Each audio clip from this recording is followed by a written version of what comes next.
Hello! O, diba? Opa!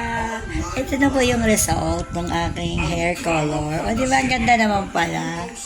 Kasi nga, doubt ako kanina kung maganda ba o hindi. Kasi sa online ko lang siya binili.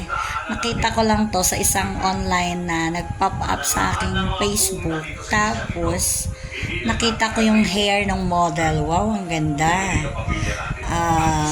Siyempre, dahil bago din akong reban, siguro yung buhok ng model ganun din. So nakita ko shiny with the light brown color na yun nga yung in-order ko.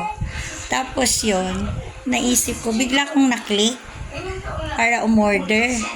Oh my gosh, ang ganda niya. At saka, hindi siya mahirap i-apply, you know why?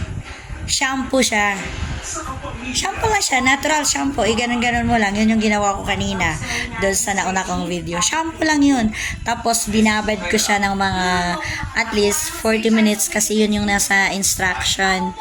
30 to 45 minutes. Pero ginawa ko, 40 minutes lang, winash ko na, naligo na rin ako pati sa body ko. So, para totally ligo lahat from hair to body. So, ito na yung result. Ang ganda, o diba? Nawala na yung black hair ko. Kasi ayoko talaga ng black hair, magmukha akong maldita. Hindi naman ako maldita. Bait ko kayo, diba? Oo.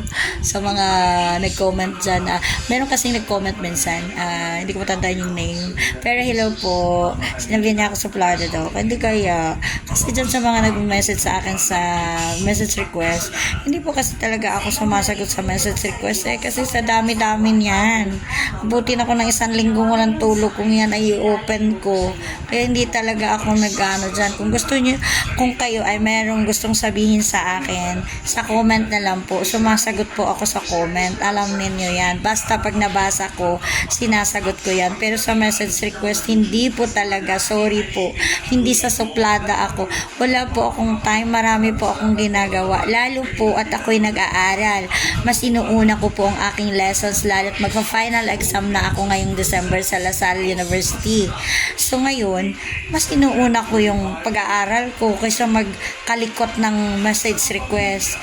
Yung pagbi-video ko kasi at saka yung pagti-TikTok, parang relaxation ko lang yan na syempre, I have 23.5k followers. So, thank you sa ganyung karami kong followers. O, diba? Kaya kahit papano, meron silang mapanood sa akin. Pero, part nga din ng relaxation ko yan sa busy ko. Dami kong ginagawa sa buhay.